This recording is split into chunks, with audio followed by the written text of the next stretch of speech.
Well, I hear the bell ringing outside my office here from our county courthouse. That means it's noon here in LaGrange, Indiana. And we're glad that you're with us on the Small Farm Conference. So those of you in the Central Time Zone, it's 11 o'clock, but we're happy that we're able to do this again this year, at least virtually. And next year, let's keep our fingers crossed that we can do this live and in person, because we miss that being together. I know that's just a big part of what we're about here. So today is the livestock livestock session for the 2022 version of the Indiana Small Farm Conference. We've been at the Small Farm Conference about 10 years now, and so we're just excited that we've been able to start networking people and provide some opportunities to provide education to a small farm clientele that we have around the state of Indiana. And those of you that don't know me, I'm an extension educator in LaGrange County. That's up on the Michigan line. Shipshewana is my county, and about half of our population is Amish. So small farm is what I'm about here in this county. So let me go through a couple of things here.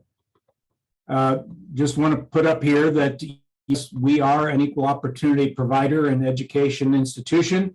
And so this Injustice for All poster we show at our meetings and things just to let people know that we're here for them as far as the equal opportunities. And this is the list of sponsors for this year's Small Farm Conference. And today's sponsor is Indiana Farm Bureau, specifically for our session. And so you get a chance to see some of these people, drop them a line or whatever, thank them for their support for our Small Farm Conference program. It's without them, we wouldn't be able to do some of the things we're able to do. And we just thank them so much. You see, of course, Extension, Purdue University is the overall sponsor, our gold sponsors of the Indiana University Sustainable Food Systems and Indiana Farm Bureau Incorporated. The silver sponsors, the North Central SARES, Sustainable Ag Research and Extension, and then Marion County Soil and Water Conservation District, and the Natural Resources Conservation Service of the USDA. And then you see some others are bronze down there, and our seedling sponsors. Thank you so much to them for making the conference possible. So here is a link we would like for you guys to go. If you've got cell phones, you can kind of scan that QR code. Brooke will be dropping into the chat here in a minute the link that you can just click on and go report your own self demographics. This is important that you do this for our reporting to our federal partners, since Purdue Extension is a part of the federal system as far as the Cooperative Extension Service. So Brooke will drop that into the chat, and we'll have you look at that and then go click on that and report that. Then after the conference, we'll also then provide you with a link to or after today's session, a link to go in and give us some feedback on what you picked up today from today's session. So I'm going to stop sharing now, and we're going to turn it over to Megan Diss. Megan Diss is kind of leading our program here today, and I want to thank her so much for taking this under her wing and doing a marvelous job pulling it together. We've got Leslie is going to be with us. Alicia Rogers also with us, and they'll be contributing as well as farmers and some of the things that they're doing. So Megan. All right, thank you, Steve. And yes, my counterparts are going to be hopping on a little bit later. So I'll go ahead and share my screen with you all so we can get started. So I am Megan Diss, like Steve said. I am with Purdue Extension. I am down in Vanderburgh County, so it's only 11 for me. I'm in the Southwest Boo, and I am the urban agriculture educator. And I have a background in meat science. I did doctoral work in meat science, and my master's was also based in poultry. And then if Leslie is on, I'll let her introduce herself. If not, I can introduce her as well.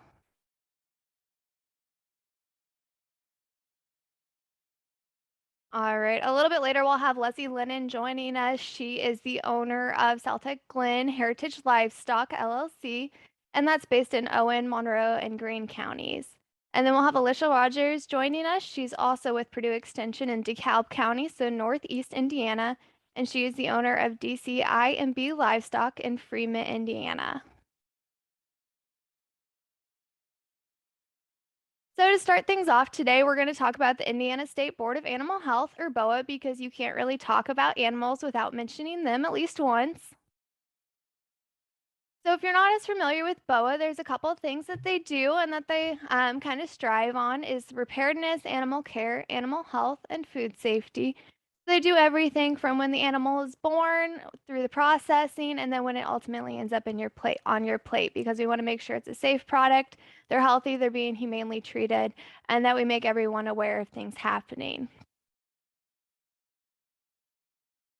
So looking at boa and rabbit specifically, and on-farm processing and selling to consumers, the rabbits may be slaughtered and processed without inspection and sold at a farmer's market, roadside stand, or on a farm under the following conditions.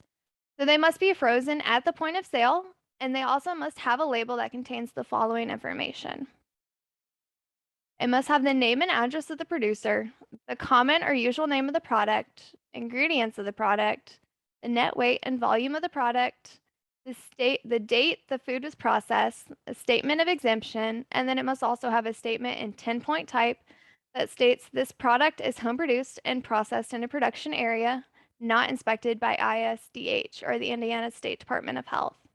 And just as a note, rabbits processed for human consumption must be raised by the person who processes them.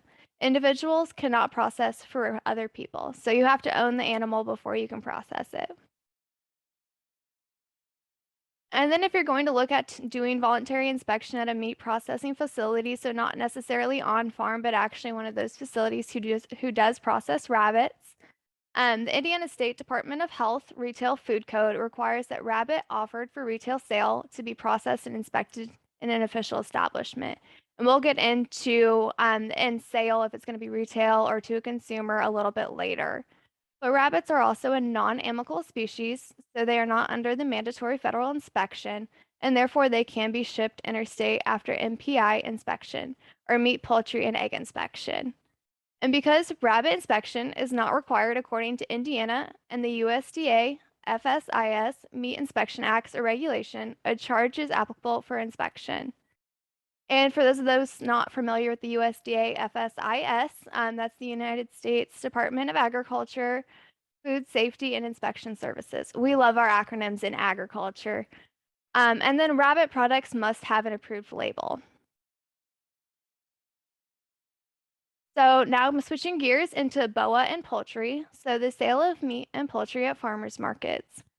Producers who slaughter or process fewer than 1,000 birds annually and only sell directly to the end consumer may sell poultry products slaughtered and processed without inspection at farmers markets, roadside stands, and off the farm production, and through delivery to the end consumer in Indiana, but only if it meets the following requirements. If the product is sold on the farm, it can be refrigerated or frozen.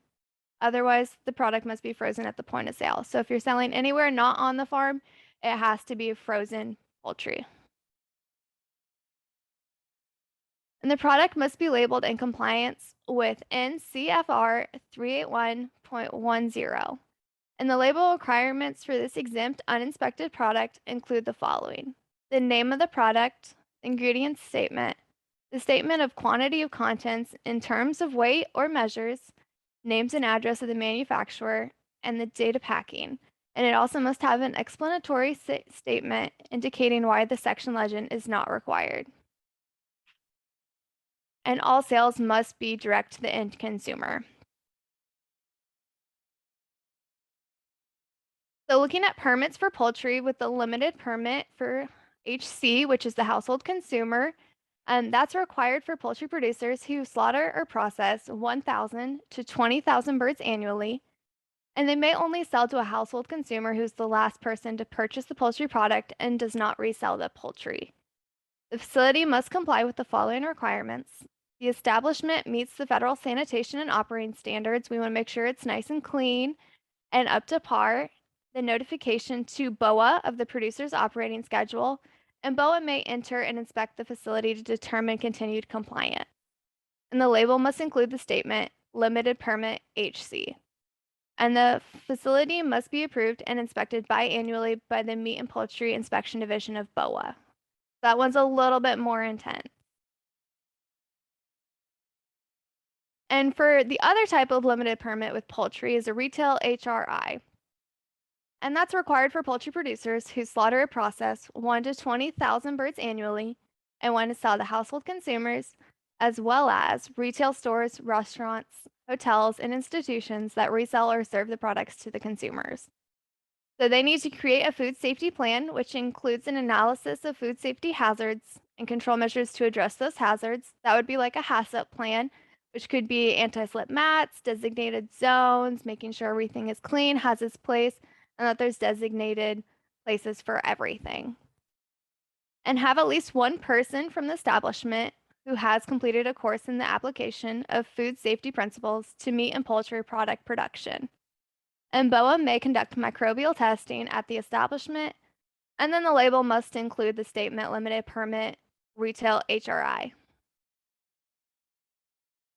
And this is a nice flow chart that kind of breaks it down and makes it a little bit easier to understand because all that legislation talk is not always the easiest thing to understand. So this breaks it down by meat for personal consumption, live animal sales for meat, and meat sales. So if you own the animal and it's meat for personal consumption, it can be custom exempt slaughtered, and then it would be custom exempt processed and labeled not for sale. And then the final use would be consumption by the owner, employees, and non-paying guests. And that meat cannot be sold or donated. And live animal sales for meat is the same, except for that the live animal must be sold to individuals. And then it's also custom exempt slaughtered and custom exempt processed and labeled not for sale. And then the final use is by consumption by owner, employees, and non-paying guests. And the meat cannot be donated or sold. Meat sales is where it gets a little bit different. The source is the owner of record, and then the animal would be slaughtered under inspection at a state inspected facility. So it wouldn't be custom exempt. And then at processing, it's done under daily inspection, but it must bear the mark of inspection. And once that's done, it can either go into final use or it can go into further processing. Final use would be wholesale or retail sales, and further processing would be at a county inspected retail facility such as a restaurant, a grocery store, or caterer. And then that would lead to retail sales on site or at farmers markets and festivals, as well as limited wholesales to restaurants, hotels, or institutions. And now we're going to switch up a little bit and kind of get away from that legal talk. I know that's not everyone's favorite thing. And we're going to look at poultry processing.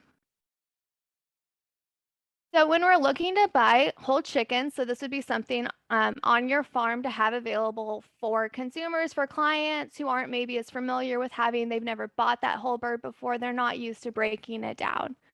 So having something with all the different cuts, what they're used for, like the breast can also be used for nuggets, but it's white meats and boneless wings if they're attached. Having things like that would be helpful to consumers who maybe are a few generations removed from butchering their own chickens and cutting it up. And then also providing the amount of freezer space that would be required. So if you have 30 birds with a live weight of 6 pounds, that would be about 135 to 150 pounds of carcass weight. And that would take up about 15 cubic feet of freezer space. So kind of giving those estimates may provide those consumers who haven't bought full birds a little bit better idea of what they need to prepare. They can't fit it in their dorm mini freezer if they want more than one bird. And then also for those who may not be as familiar with it, so thinking more about the clients you would have, just showing them on a live bird where the actual cuts come from. So you have the breast, leg, thigh, wing, back, and then some people do like the feet or the gizzards. So those may be helpful as well to label. And then also it would be beneficial to show them what it looks like when you buy a whole chicken. So orienting them with the bird, this is the front and this is the back. So being able to show them where to make the cuts and break it down, both looking on top and then looking from the bottom or in the cavity so that they can get familiar with what the cuts look like because they do look a little bit different without feathers or a head on them. And then this is just a basic breakdown into the breast, the leg, and the wing. And we left the leg and wing whole, but then showing them if you sell this way with just these cuts broken down, that they can go through and actually make additional cuts into if they like the drumstick or if they like the thigh, they can break it down a little bit further. Those just are some things that would be helpful to point out to any clients you have if you're selling whole chickens or partially butchered out chickens. And now we're going to look at the processing with rabbits. So similar to the poultry, where we have something that's available to kind of show them what the different cuts are for. That's especially helpful with rabbit because we don't see too much of it in our grocery stores. We don't see too much of it on menus or things like that. It is becoming more and more common, but it's just not something that everyone is quite as familiar with. So looking at them, you can fit about 30 live live weight 7.25 pound rabbits, which would yield about 120 to about 141 pounds of carcass. And that would take about 15 cubic feet of freezer space. So that's about the same as poultry. Obviously, those estimates vary with carcass size and shape because not everyone is going to finish out the same way. But that's kind of a good estimate to give them that it would be around that 15 cubic feet of freezer space. And then looking, and this one is more beneficial. I've worked with consumers on actually breaking down and showing them this is the front leg, rib, shank, hind leg, loin, saddle, and shoulder because consumers just aren't as aware of where the cuts come from on rabbits because not everyone views them as a livestock animal or a food animal. They view it more as the pet, and it's kind of helpful to actually show them where that's going to come from. And then when you look at it without a head or the ears or any of the fur, that kind of is a new experience for a lot of consumers that I found out. So being able to show them where all those cuts are and then how to get them off of a whole carcass if you're selling whole rabbits. If you don't want to have that extra labor cost added to the price of your meat, showing them how to break it down once or twice may be useful and that may make them a repeat customer as well. So while the meat is what we want, we do have to think about everything else that is involved with actually processing our own animals. So when we look at dispatch, if that's carcass disposal methods for those animals who are not fit for human consumption, if they're not able to be eaten for whatever reason, we need to have a plan in place for how to take care of those. And the approved ones are burial, so making sure that all body parts are 4 feet under earth. Incinerations would be a thorough and complete of any remaining matter. So once you incinerate it, if there's any remaining matter, that must be disposed of with one of the other ways. Composting, most of us know what composting it is, but it's dry organic matter layered with animal remains. And then rendering would be taking it to an approved disposal plant. So taking that carcass to someone who renders. Then exotic animal feeding is kind of an up and coming one. It's a little bit different than the others because you have to work with another individual and make sure that that owner of that exotic animal is actually registered, and you have to keep records of where that carcass is taken. In the event something happens, we need that paper trail behind it. And then anaerobic and chemical digestion is also a popular one. It is very similar to composting. And then everything else, when we do have those birds or those rabbits that are able to be processed, we have everything else that comes with them, and that's the blood, feathers for poultry, and offals. So when we're looking at the wastewater, that's going to contain solid from the plucker, scalar, and evisceration. We want to make sure we're capturing things in buckets such as blood or offal, and then on the floor, feathers could fall, and making sure to clean those up so they do not become a HACCP hazard. So we're making sure we're keeping sanitation practices. And then liquids can flow onto floor drains, but making sure that they are not traveling the entire length of your processing center, that they are located near where you're actually having those liquids flow into. And then anything else can be hauled off to the compost pile. You just want to make sure you are doing it properly, everything is disposed of, and that you're giving it that compost pile time to cook and actually break down those materials. And we want to make sure any of our liquids are not running into any of our lakes or streams or bodies of water. We want to make sure we're actually being responsible with them and taking care of them. So now this is going to kind of look at the characteristics of 3 types of local meat and poultry, and this is from the USDA Economic and Research Center, the ERS. And it's just going to give us a little bit of different information about the type. So whatever market we're trying to reach, whether it's very local, local independent, or regionally aggregated. So for the geography of those for local, for very local, excuse me, would be same or neighboring county. Local independent would be kind of highly variable. It could be one county, it could be multi-state, especially for me down in Vanderburgh. If I was able to cross into different states with whatever product I was having, I could go into Kentucky very easily. It's about a 10-minute drive. So those kind of things would be local independent. And then regionally aggregated would be statewide or multi-state, but we want to make sure we are able to cross state lines. So having that proper inspection. And then looking at products, so this will also say stuff about red meat. We're just talking about poultry and rabbits for this one.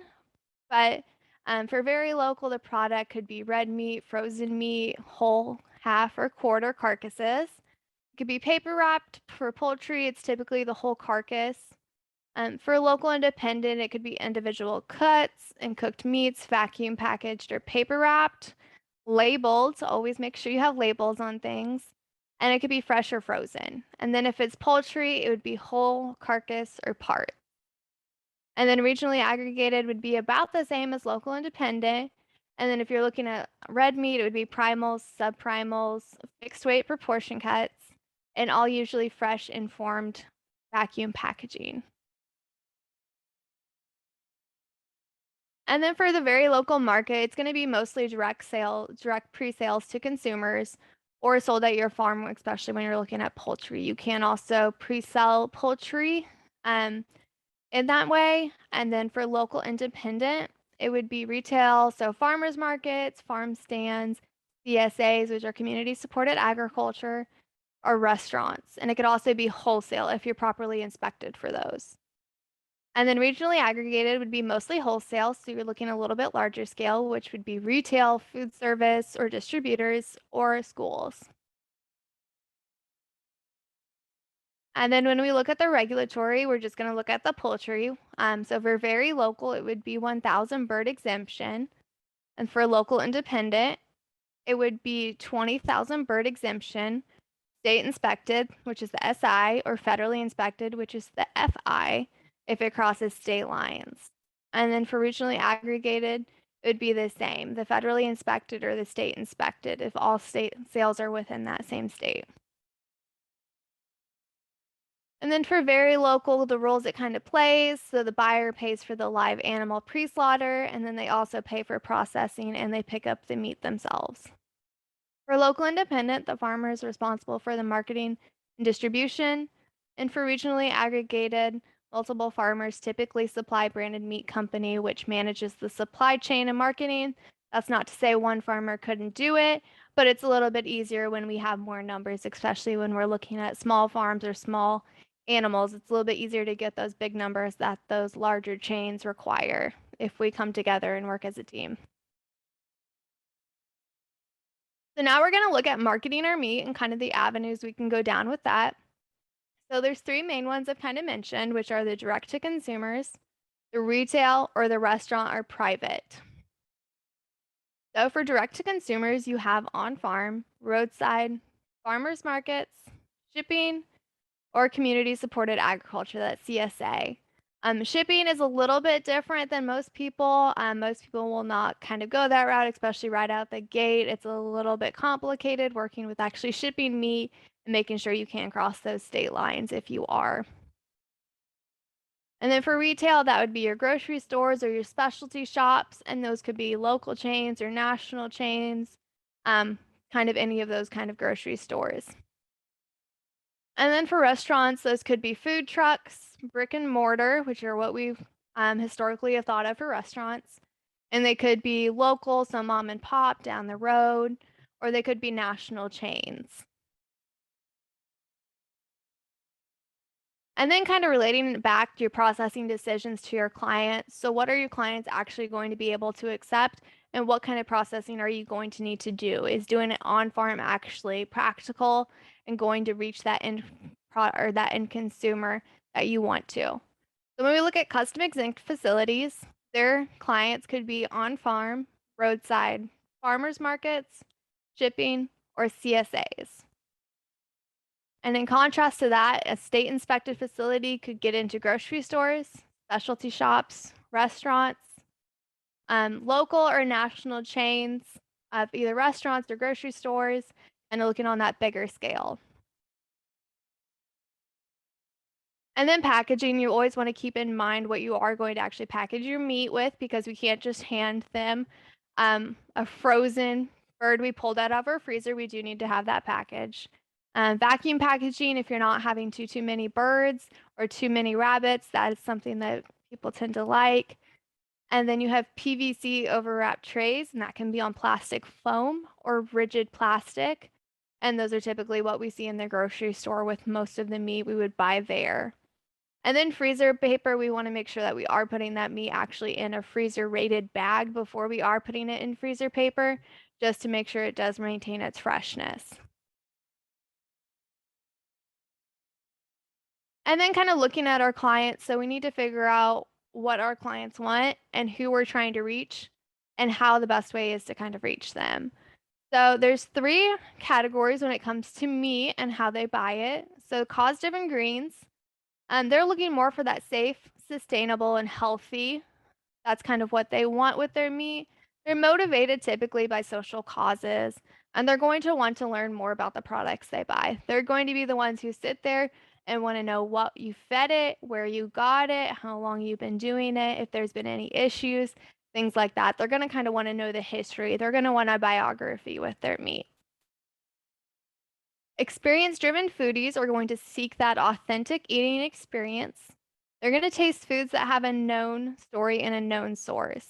And they're going to enjoy talking to the farmer. So they really like that one-on-one interaction. They're going to want to kind of know your story, how you got into raising meat, and how that kind of has gone so far, if there's anything notable, things like that. They're kind of looking for a little bit more of a story along with their food. And then price-driven traditional buyers.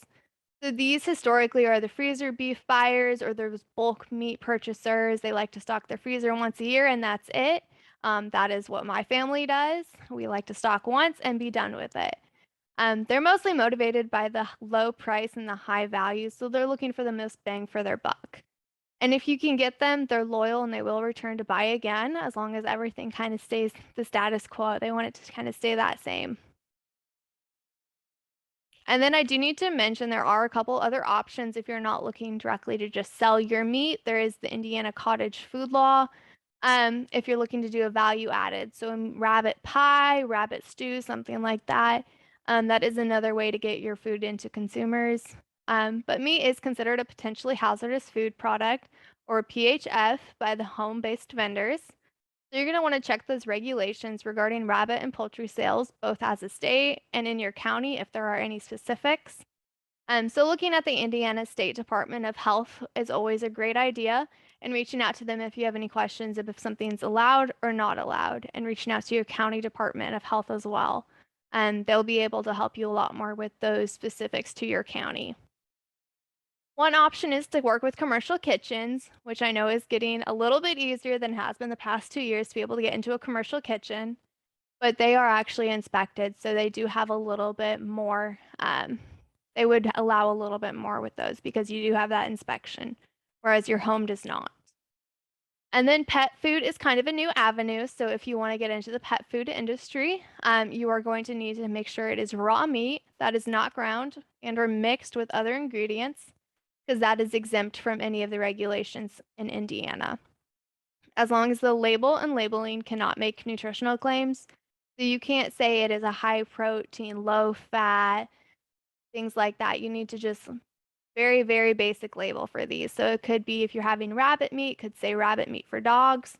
The quantity, whether that's one rabbit or 6 pounds of rabbit, and then company name and address need to go on that label as well.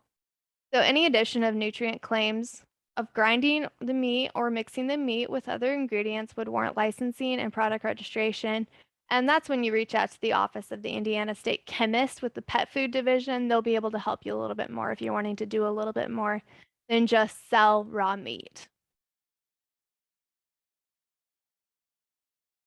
So then how to reach your clients. So we mentioned the cause drive greenies, the experience driven foodies, and the price driven traditional buyers. So, but how do we actually reach them? We know what they kind of like, what they're kind of looking for when they're going to purchase meat, but how do we get to them? So for cause-driven greenies, they're going to want to get to know your farm. You're going to want to utilize a lot of those buzzwords. when you're marketing your meat, whether that's organic, free range, local, sustainable, things like that. They're going to be looking for a lot of those buzzwords, as we call them.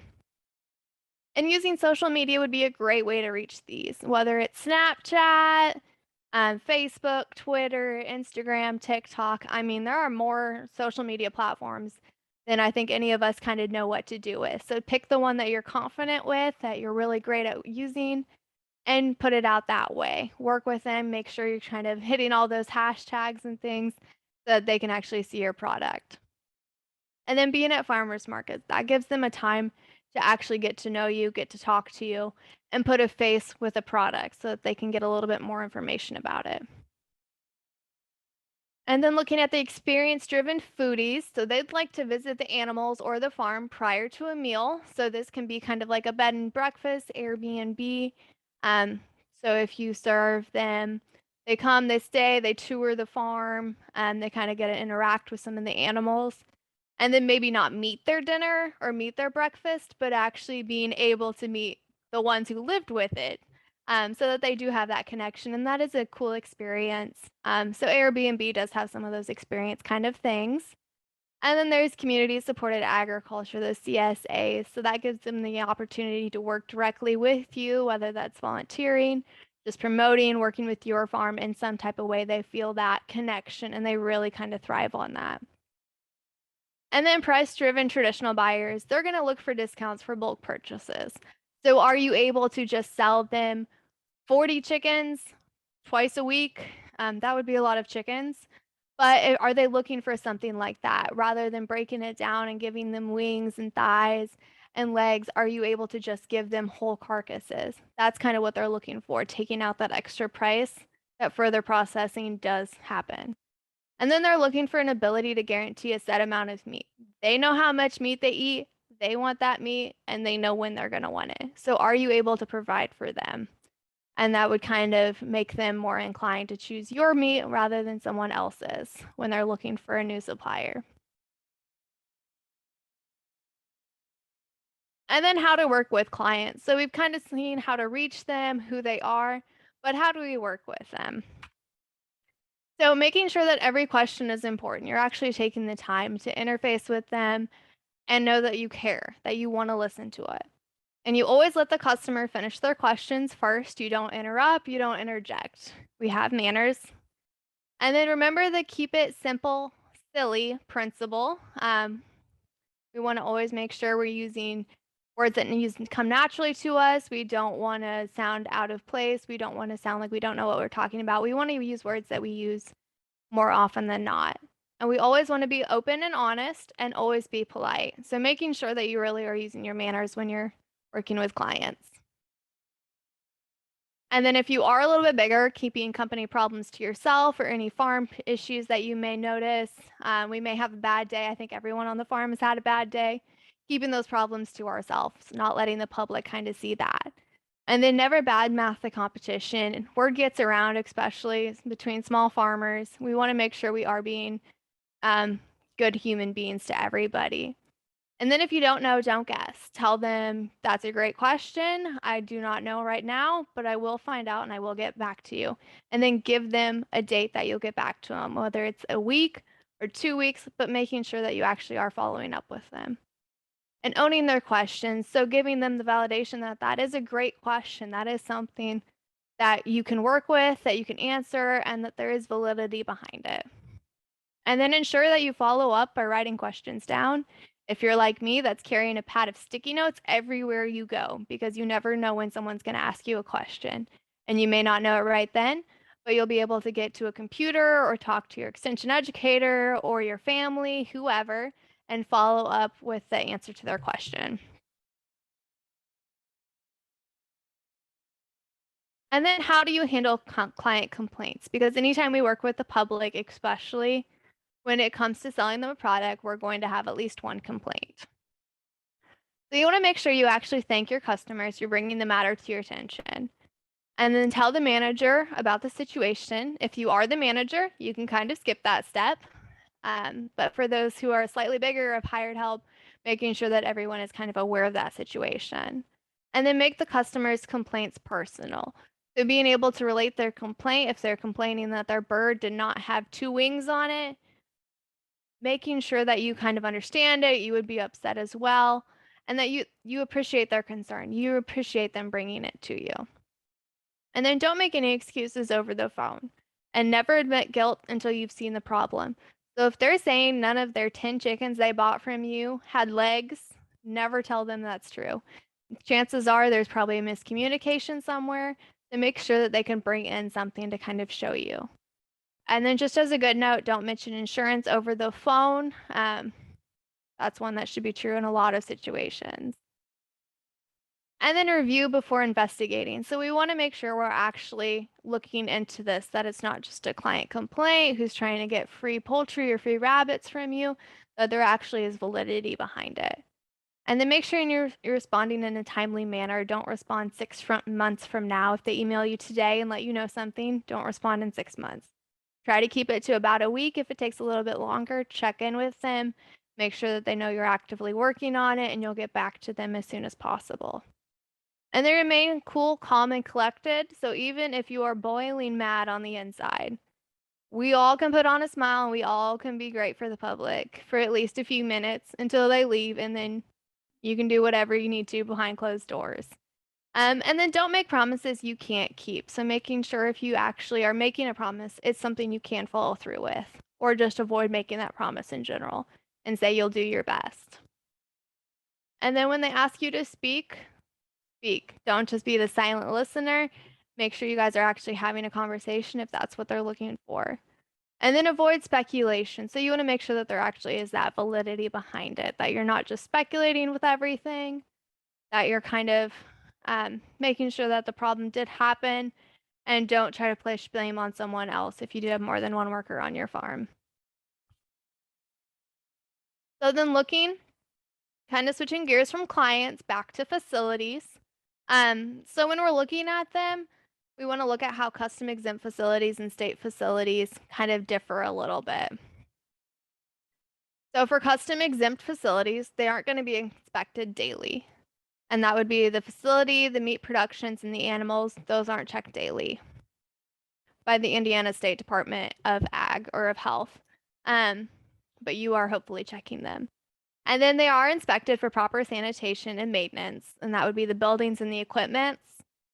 And then products may not be sold, donated, or given away to anyone other than the owner of the animal. So those are those not for sale labeled products. And then for state inspected facilities, those are inspected by BOA for proper handling, cooking, storage, processing, labeling, and sanitation practices daily. The BOA staff inspects live animals as well as the actual carcasses. And then state inspected products cannot be sold outside of Indiana unless the product is processed under the Cooperative Interstate Shipping Program. And they may be sold in wholesale or retail outlets, restaurants, supermarkets, or other businesses. And that's if you're interested in crossing state lines, you're going to look into the Cooperative Interstate Shipping Program, or the CIS, which would be a joint venture between the USDA and the state meat inspection programs that enables qualifying state inspected establishments to ship products across state lines. So this is a great map that Bo has kind of put together that shows where all of the state inspected plants are. So if after listening to me talk for a little while, you're kind of like, no, I don't really want to do on farm, but I want to try to at least keep it local, or I'm looking for a new plant to kind of go with. So this is a great map. So I've said I am the county educator for Vanderburgh within ag. So I have one right here. I'm lucky. But if you're going to be over here in Perry, especially down in the southern Perry area, you may have to travel a little bit, and especially up here. It's kind of a blank zone. So you may have to travel a little bit, but there are 78 official establishments. And then there's 38 custom exempt plants as well. And out of those, there's 16 plants that can sell meat out of state through the cooperative interstate shipment. And then it also breaks down the official establishments, how it goes into whether it's custom exempt or inspected slaughter. This is kind of a nice summary of what I've touched on a few different times. And then so if you do want to set up your own custom exempt facility, you're going to want to make sure that you have HACCP plans. So those are those anti-slip mats, making sure everything has its place. So making sure that your food safety and security, your plant is up to code. It's a safe place to work for both you, the workers, and the animals. It's a safe place for everything. And then you're going to want to make sure you have proper waste management that does tie in with HACCP, but making sure you actually have a plan and a way to dispose of it, as well as collect it during processing. And then clean areas. You clean a lot as a processor. So making sure those areas are being cleaned after every processing. So when you're done, everything gets cleaned up and making sure it stays that way. So you clean before and you clean after. And then you're going to want to make sure you have separate processing, dispatching, and live storage. Do not keep live animals next to those that you are dispatching. That is a recipe for disaster, both with health and just those animals going crazy in the live storage. They're going to have less quality of meat by doing that. We want to keep them nice and calm. Oops. And then looking at the county or the city regulations. So this is something we kind of want to look local, and it's a little bit harder to talk about when it's a statewide, because I know Vanderburgh counties, but if you're in Brown County, if you're in DeKalb County, I don't know the regulations as well. So you're going to want to check with the health department, especially if you're looking at value added products with that Indiana cottage law. And then if you want to make sure that you're able to actually have on-farm slaughter or on-farm processing, you're going to look at your zoning ordinances and see if you're actually able to do that in your zone, if there's any restrictions. And if you don't want to go and approach your zoning committee quite yet, if you don't want to talk to them about that, you can look up, I would type in your county, look up area planning commission or your county and zoning, local ordinances, or even the assessor's website will have some information sometimes. And then just be aware that laws, regulations, and rules change. So keeping up with those throughout would be a great way to make sure that you are actually staying current and up to par with what they are expecting. And then these are some great state or national regulation websites that kind of give a little bit more information about everything we've kind of touched on. So with the health department, there's their website for the state of Indiana. They are a great resource, especially when it comes to home-based vendors or the cottage food law, Indiana State Board of Animal Health, BOA. We've talked about BOA a lot today. There's a lot more on their website, especially regarding poultry and a little bit more about rabbits, if you want to dive a little bit deeper into that. USDA, so the United States Department of Agriculture, FSIS, which is a division of USDA, and then the Office of the Indiana State Chemist. If you're looking at doing pets or pet food or anything like that, they're going to know those regulations as well. So, and with that, I am done. So if either Leslie or Alicia is on and want to give a little bit of information about their own farm, because they do this on a day-to-day basis. I just do this.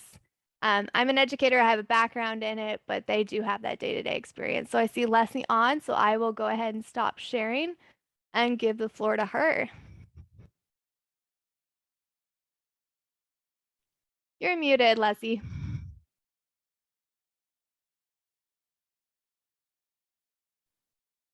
Well, thanks, Megan and Steve, for organizing our session today. And I've learned so much from them in the preliminary conversations. So hopefully can share a little bit of our experience here at Celtic Glen Heritage Livestock. We raise cattle, sheep, goats, and rabbits, heritage breeds. And we process both on farm. I'll speak specifically about the rabbits. We sell meat direct from farm, and we sell retail in Bloomington at Rose Hill Farm Stop, and most recently at a new restaurant in Bloomington called Small Favors that does, is committed to selling whole animals from local farms. So for that side of our business and our farm life, we use state inspected processing. So I've experience doing both kinds of processing, and I'm glad to sort of talk with you all about that. I also spent a lot of time meeting people through some of the Indiana Homestead Facebook pages. And so I see a lot of questions about processing. I think some of the common questions are, how do you process, like how do you actually dispatch the animal, and how are you packaging the animal, and a lot of challenges in terms of working with customers about how to use the whole animal, because for whether it's farm processing or state inspected processing, the price point goes much higher once you start putting the animal into parts, and people just aren't used to cooking with whole animals as much as they used to be. And so that's really a concern, is working with the public to understand what kinds of things they can do with the animal. So providing recipes, that kind of effort is important. For dispatching rabbits, we use the cervical dislocation. We use the ringer method, which is like an angle iron. So I don't know how to make this here, like a V like that. And it immediately dislocates the head from the body. It pulls it loose, and the death is very quick, very instantaneous. And we use that method because that is the method also approved by the state.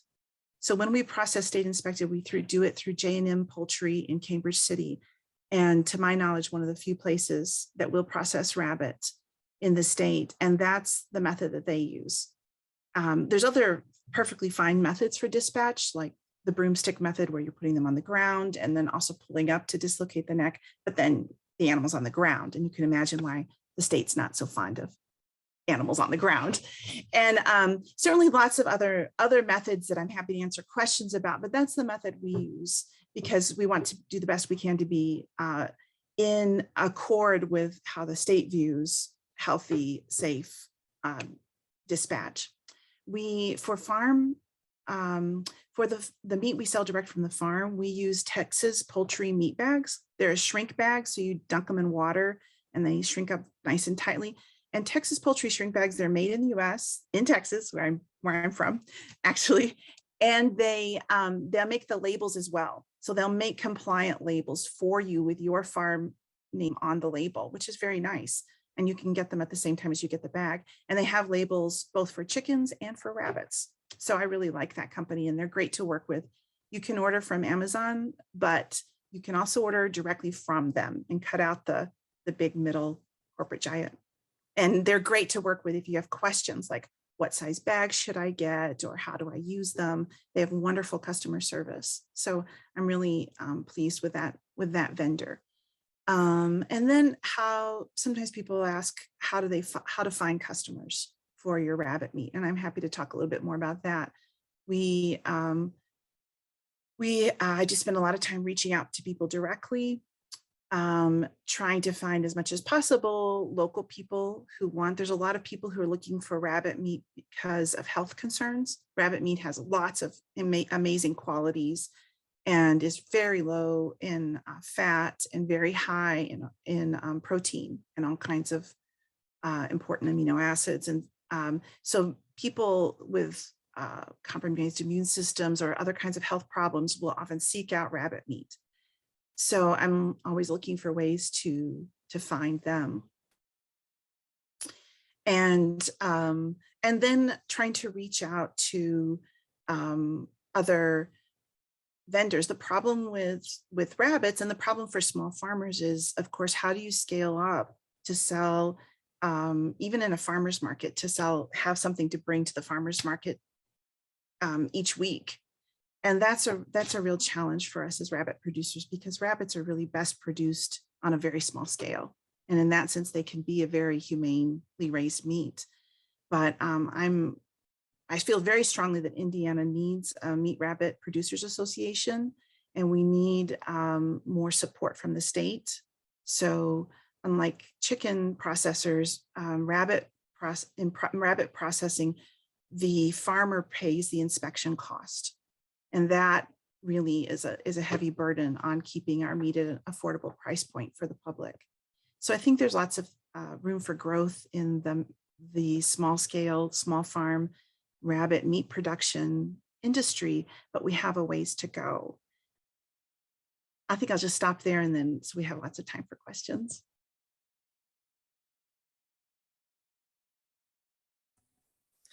Yeah, So Alicia Rogers, with the Purdue Extension Service in DeKalb County is my main job. And then our farm is located up in very northeast to Bend County, DCI&B Livestock. So we're more of a much smaller scale. So for us, we did dabble in meat rabbits for a little while. We did have a source, a restaurant over in Toledo that was purchasing 10 to 20 rabbits a week. For us, the difficulty was getting the rabbits to them. So we had a local friend that was part of a CSA that was delivering every couple of weeks. So for us, that was our biggest issue, was just getting the supply over to them. They were happy with what they were getting, but it was just getting the supply over to them was the biggest issue for us on the rabbits, and why we are no longer doing rabbits. Love the meat, loved working with them. But that was just a factor in us not doing those anymore. So for us, every summer we raise 200 to 300 meat broilers as well. So birds, and we just process basically the exempt processing. With some neighbors of ours, they have the equipment, we raise the birds, and then we process them together. Usually start at like 6:30 a.m. on a Saturday morning, and while the birds are cooling by 11 o'clock, we are eating lunch and then finish up with our wrapping and final stuff after we eat. So for us, we've used different types of wrapping. We've used the Texas poultry bags, the shrink wrap, and those are really handy just because it seals that product in really nicely. We've done, just for our own freezer purposes, we've done just the freezer's gallon bags or 2-gallon Ziploc bags, depending on the size of the bird, because it's hard to fit an 8-pound dressed bird in a gallon Ziploc bag. So sometimes we go up to 2-pound or 2-gallon bags. We've also done the gallon bags and then put them in freezer paper as well. Again, mostly that's our own consumption, but those are some of the methods that we have used to wrap our finished products. So. Okay, we've had some questions come in, and I want to bring up a couple of points. First of all, I did drop into the chat a link to the brand new home-based vendor law that was passed at this legislative session, and it's now signed by the governor. And there's a little bit of a change in what we can do with poultry and rabbits. If you're selling directly from your farm, moving forward when this law takes effect, they don't have to be frozen. You can sell refrigerated product from your farm. If it goes off farm, it will have to be frozen. So check that out. There's 9 pages on that document that you can pull up. Also, a question came in about the avian influenza that's been hitting Du Bois and Greene County, and I just pulled that information up. That basically that kind of is passing now, and Greene County is kind of opened up now. The testing has gone away, and the home flocks are pretty much free and clear. There is and I'll put that in the chat here in a little bit. There's a phone number if you've got home flocks and things you want to call. If you suspect there might be an issue, you can have the Board of Animal Health come and do testing and just see. But basically, it's passing. There's no new infections that I see in either Du Bois or Greene County, which is southern Indiana. So that's good news. Yep. If anyone else has questions, drop them into the chat and we'll see about answering them. You know, this another thing that was brought up, this session is being recorded, and we'll make these recording available to you after the fact here. Sarah, I'm not sure how soon that will be, but you will be having access to this recording.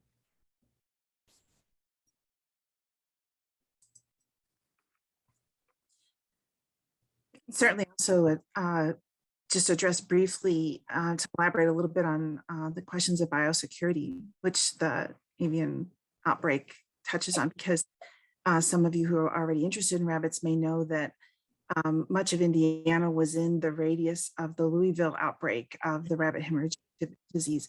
And there were lots of questions about, well, buying and selling rabbits, either as meat or live animals, because many of the rabbit shows had restrictions on people inside that radius coming to the shows. And so that's something that can be a little bit confusing, because it's a disease that is very frightening and kills whole herds of rabbits. But pretty much I contacted the American Rabbit Breeders Association, and what they assured me was that if it hits your herd, they're gone, and you know it within 12 hours. And so the issue in terms of biosecurity is not so much the movement of rabbits as the movement of cars, people, and equipment, because the disease can travels on inanimate objects. And so the rabbits are actually the least of our problem in terms of thinking about biosecurity. But this is the reason that the emphasis is on limiting, don't let people into your rabbit barn, and if possible, and really try to think about how you have people move around on your farm, and try to use common sense and quarantine new animals, good practices that we all kind of already know about.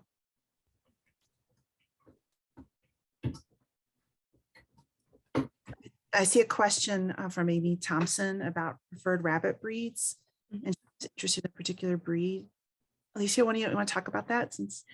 Yeah, so when we raised meat rabbits, we actually did some crossbreeds. So we started with Californians. They worked pretty well. We weren't completely satisfied with their final carcass weight. We wanted something maybe just a little bit bigger. So then we looked into New Zealand's. So what we ended up finally doing was a crossbred between Californians and New Zealand's. So when you're looking at rabbit breeds, you have your class 4 and class 6 rabbit breeds. Correct me if I'm wrong, but class 6 are going to be your larger, more common meat breeds. So your Californians, your Champagne d'Argents, your New Zealand, all of those would be considered a class 6 rabbit because they do get much larger when you're looking at the final carcass.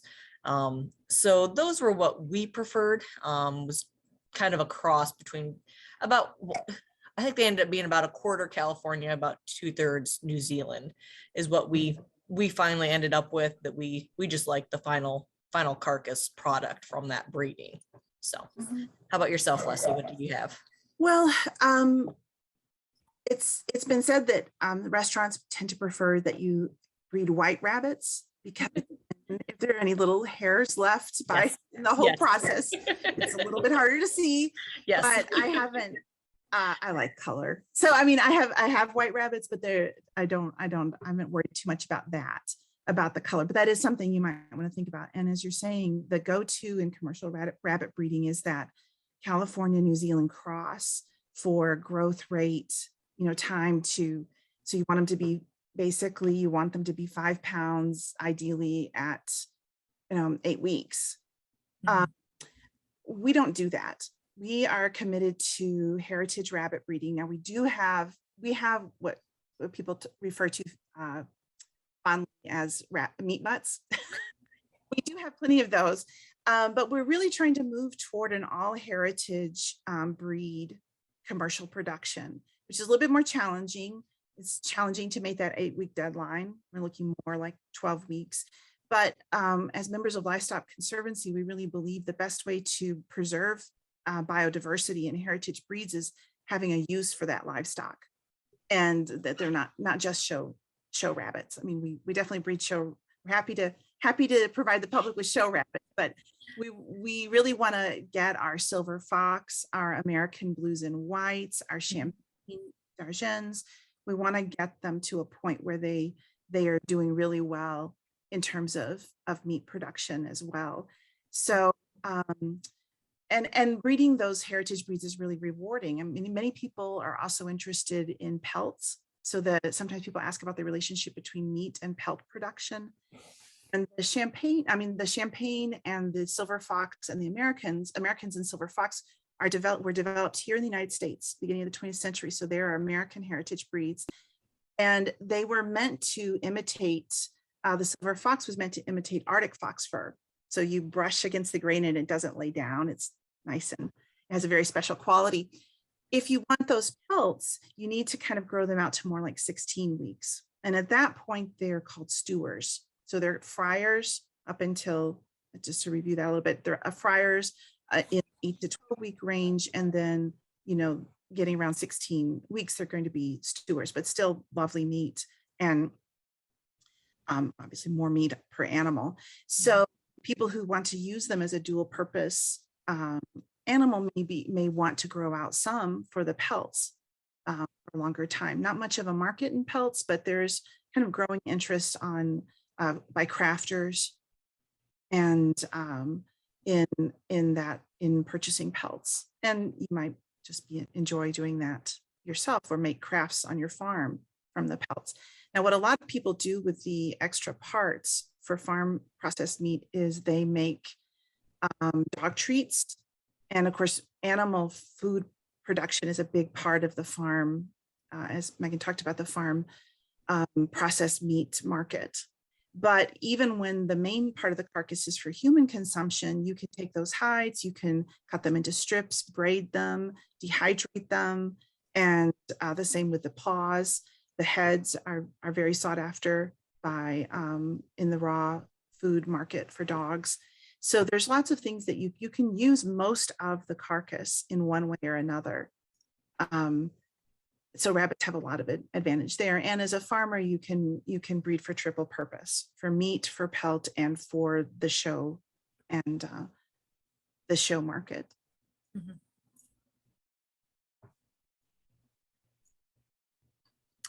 See, there's another question here about there being a website for kind of setup requirements for processing. Alex, I am not sure of one. I'm not sure, Steve, if you've come across anything that would look at that setup. I'm not sure if there's much as far as on farm processing. If you're going to be doing it as a business, then you're definitely under the purview of the Board of Animal Health, Meat and Poultry Inspection Service, and work with them.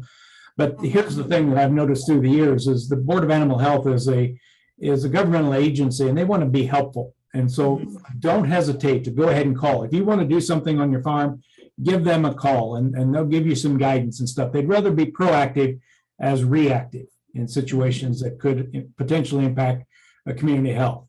Mm-hmm. I can attest to that, Steve. I've talked with them extensively, and because we're moving toward a bona fide custom plant, and we, as much as possible, we've tried to set up our processing workshop along their standards, because we want to do a good job. We want to be safe, and the standards are by and large reasonable. So we're looking at, over the next couple of years, moving to a custom and fully customized setup. And so the online, or they will send you the guidelines, that the requirements, the things that for us are the challenge in terms of modifying what we have, are not so much the sinks you can get, right? You can get a bunch of sinks and you can plumb them up, but the floor drains and the proper drainage, thinking about water quality and filtration, possible filtration. And then we do our processing workshop is in a very large old barn, and they want to see smooth walls and ceilings that can be hosed down. I mean, we can hose ours down, but they don't want crevices, like nooks and crannies. Our bacteria love nooks and crannies. So those are the kinds of changes that on our farm we're going to have to move toward to really be set up. Or what we may do is we may do a food truck and then put it inside one of our larger kind of depot-like barns, and then we'd have all of the proper areas for processing, areas for waiting animals, an area for the cutting up of the meat and so forth. So that's kind of the challenge that we faced, but we, as much as possible, have tried to move toward that progressively.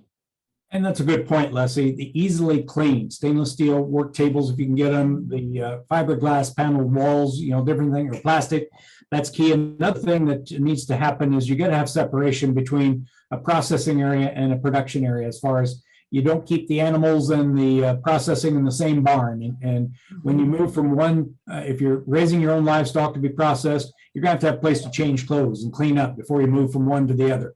You just don't go with your barn boots into the processing area and things. So just some common sense type of stuff there. Another thing that I did drop into the chat a little bit ago was the list of processing plants, state approved, state inspected processing plants around the state. You can call that up.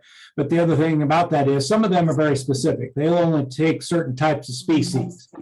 We've got a poultry processor over west of Shipshewana, between Shipshewana and Middlebury up here, does just poultry. It's state inspected, but they don't do much as far as cattle or hogs or something like that. Likewise, others may only want to do the red meat species and not poultry. Just a plug for J&M Poultry. They're great. And they do both poultry and rabbit. And they're over in Cambridge City. So I haul 2.5 hours each way to take my stock there. But I've been fortunate because so far both the Small Favors restaurant here in Bloomington and the retail space, it's an agricultural cooperative. Rose Hill Farm Stop is like a farmer's market, but it's a retail space and cafe. All meat is frozen. And Small Favors, the chef there really understands that small farmers need to provide frozen meats because of exactly, Alicia, the problems that you were talking about, right? That producing 20 animals, you said a week? It's a week or every 2 weeks. Yeah, something like that. It was incredible numbers, right? Yeah. That, and then just the really serious constraints around processing possibilities means that I need to get as many animals together for a session. So I can only do it really every few months. And then I also need to band together. So any of you farmers out there, there's a plug who want to band together so we can process the same day. We lower our costs by 50-75% the more numbers we have. Because again, rabbits, I think very unfairly rabbit producers have to pay the inspection fee.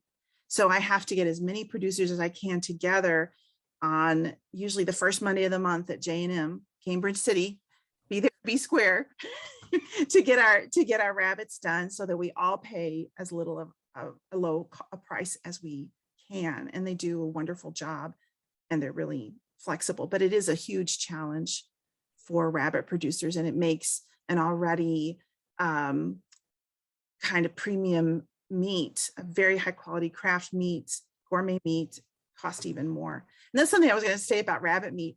I just love finding out how many people ate rabbit meat as kids. Like they grew up eating rabbit meat, and all these, because it's so much a part of the different traditions, Native people's traditions, immigrants, German Americans here in the Midwest. The further north you go in Indiana, the more rabbits there are, and because of those Native and German populations and Italian Americans. So a lot of people have a wider range of meats cuisine in their family histories, and we just need to remind them of that and remind them that it's not just a fancy gourmet food. This is also a part of American culture that needs to be recovered. Rabbit production plummeted with the arrival of synthetic fabrics in the 50s and in the boom in the meat production in the US.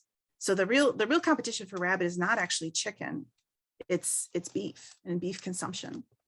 And then the same issue, I think, Lisa, you can talk more about this, holds for chicken. I mean, people don't know what chicken can taste like by and large. And do you find that with your customers that they're blown away by the flavor? A little bit. Yeah, a little bit. So yeah, I mean, having obviously home raised chickens is a lot different than going to the store and buying Tyson and Purdue.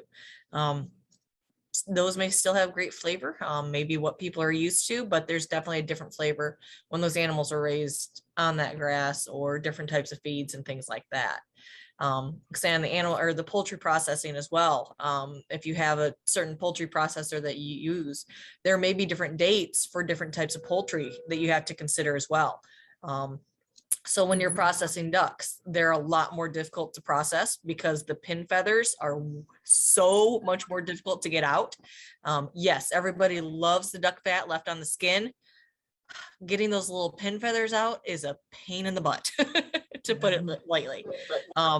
Same with turkeys. I know a lot of poultry processors around the Thanksgiving timeframe, like the 2 weeks leading up to Thanksgiving, they don't take anything but turkeys because of that holiday tradition. Maybe the same with geese. So you need to kind of check with your processor before you expect to take your birds in to make sure there's not kind of a day where they're only processing certain types of birds. So. And they're going to be happy to see you off season, right? Like everybody has birds, you know, in summer, Yeah, right, fall, and then there's a real drop off and a possibility for them for getting your birds processed later. And I was going to respond to Kai's comment about using Restore for finding sinks and so forth. Yeah, I've got all of my sinks are secondhand, except for the mop. Well, even the mop sinks are secondhand. And then I found some really okay stainless steel tabletops on Amazon. Webstaurant, I think is how you say it, the online restaurant supply store is really reasonable. So I use those buffet pans. The 1/3 size buffet pan with lids is so handy for then, and then the bigger full size, like the 4 6-inch deep full size. That's really handy then for keeping the animals clean and organized while you're moving through the process. And I just personally, I bought my ringer and also these aluminum gambrels for hanging the rabbits while you're working on them from Homestead on Etsy. They sell on Etsy and they make them themselves. So as much as possible, I try to keep my supplies made here in the US.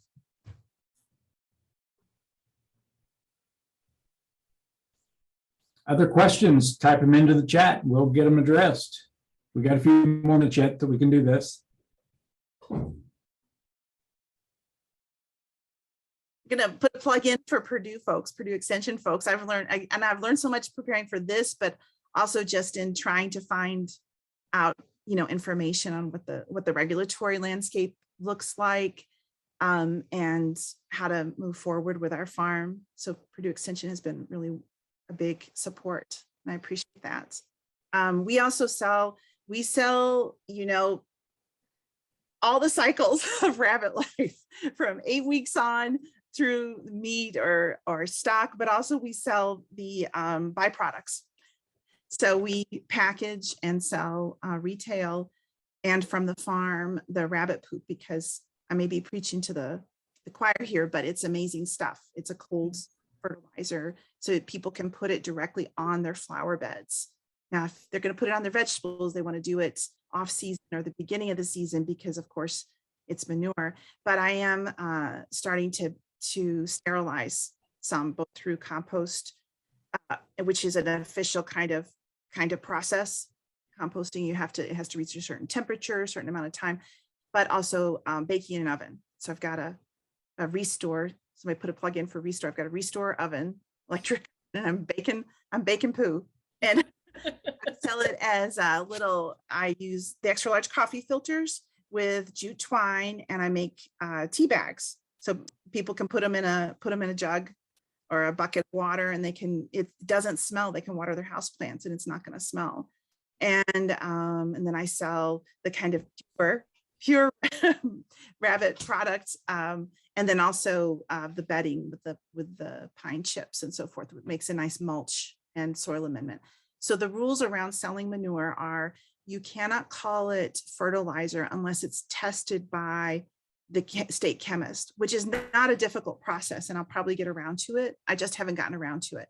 Once it's tested by the state chemist, your product, then you can label this is fertilizer and this is how much it has of the right wonderful things for your plants, which rabbit manure has in spades. But until then, you can sell it and calling it soil amendment. So you can call it soil amendment, you can call it mulch, and you can go straight from the rabbit to the customer with it. So happy to answer other questions about that as well. So many people do quite well, and it really kind of supports. It's hard to make much of profit in the meat part of rabbit production. That's just unfortunately the truth, because people are very price sensitive, and it's not a typical meat anymore. But you can sell the pelts and the manure, and then diversify what your farm is offering.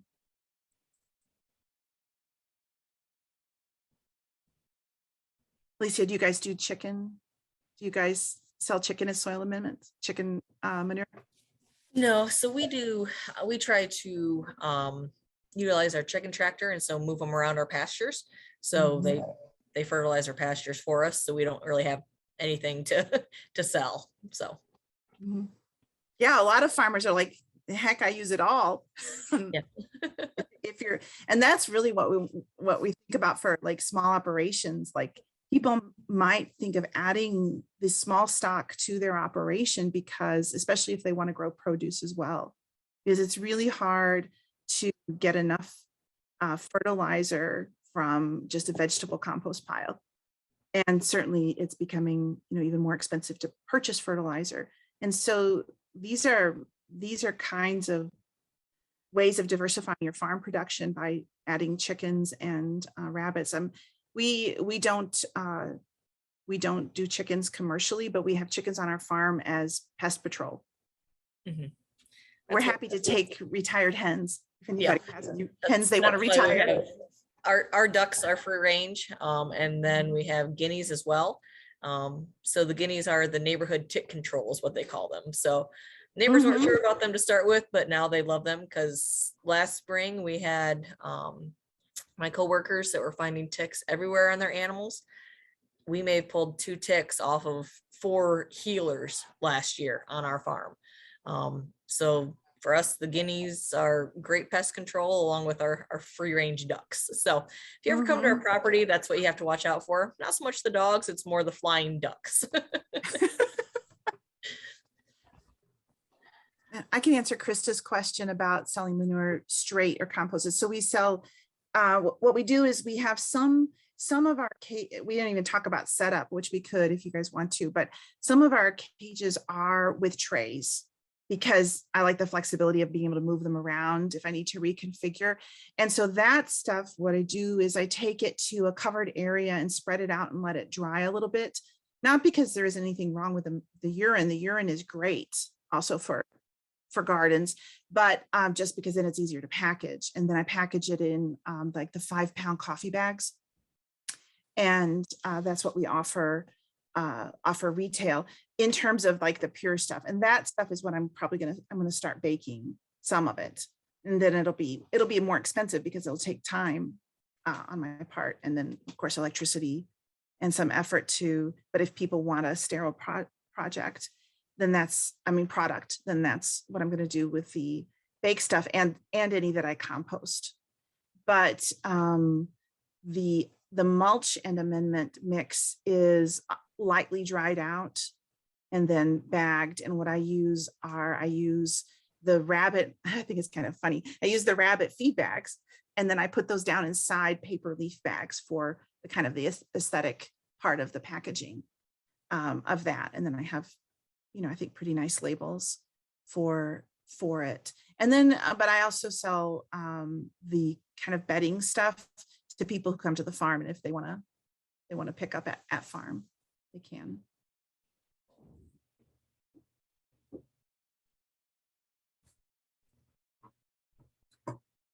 Amy Thompson just dropped into your chat a small flock biosecurity webinar coming up. That's going to be worth participating in. Those of you who have poultry, I would encourage you strongly to join in on that and take that, be part of that particular webinar coming up. Any other questions or comments? Well, I was going to address since Alicia brought up the tractor idea for chickens, and which is really practical. And people often ask about that for rabbits, especially for what they call the grow out phase. That's between the time they're 8 weeks, or really you can wean them at 4 weeks, and the time that they're ready for processing. People like the idea of doing the same thing with rabbits. I don't do that because I think there's health risks involved in that. And rabbit livers are really fabulous. If anyone has ever tried, they're really fabulous delicacy. And I want to at all costs avoid any contamination and of that really precious organ meat. And so the hanging cages are the most kind of biosecure kind of method of raising rabbits in my view. And so I don't use a tractor for grow outs, but people are always hoping that they can cut costs with rabbits and rabbit production. And there's a book called Beyond the Pellet, and some people grow forage and try to supplement pellets. But pellets are amazing scientific progress in the case of rabbits, not necessarily for other stock, but I'm going to say for rabbits, pellets were an amazing innovation. And because rabbit nutrition is kind of complex. They're essentially, grass eaters. So they're sort of like my ruminants, the cattle and the goats and the sheep, but they're in very small form and a slightly different internal mechanism. But basically they're grass eaters also. And so it's just a little bit tricky to go off a pellet. And so, but people are very concerned about, as with all stock with rising feed costs. And so I understand, and maybe for your family, if rabbits are just a supplement, like you want the fertilizer for your produce production and you want the meat for your family, great. Then you can try these other methods. I don't know, and watch those livers, look at them closely. Make sure all the inner parts look like they should. And there's lots of great online resources where you can look at and learn how to understand what's going on inside your animal in terms of health and biosecurity, and that's true for chickens too. Yeah, that liver sounds intriguing, but I suspect that several on this call today may kind of turn their nose up at that one. Because they haven't had it. That's I guarantee you. Do you want to answer the question about the state inspected meat being able to be sold across state lines? Right. So in order for it to cross state lines, it's going to have to be a part of the cooperative interstate shipment program, which not all state inspected facilities are able to do that, but we do have 18 of them in Indiana. So you'd have to make sure you're using one of those. And it's a joint program between the USDA and the state because it does have that federal oversight because every state does have slightly different rules, but I'll drop a link in the chat that'll let you pull up a little bit more information about that as well. And likewise, if you go to a federally inspected processing plant, then yes, by all means, you can sell across state lines. That's why we have federal inspections out there, is to be able to do that. And we have some of those in the around here too. We got a couple in my county, and the Yoder's over at Shipshewana is federally inspected, so you can get things processed there and ship it across state lines. Right, and I can drop the federally inspected in the chat as well in case you want those plans. Yeah. All right, I'm going to share my screen again. And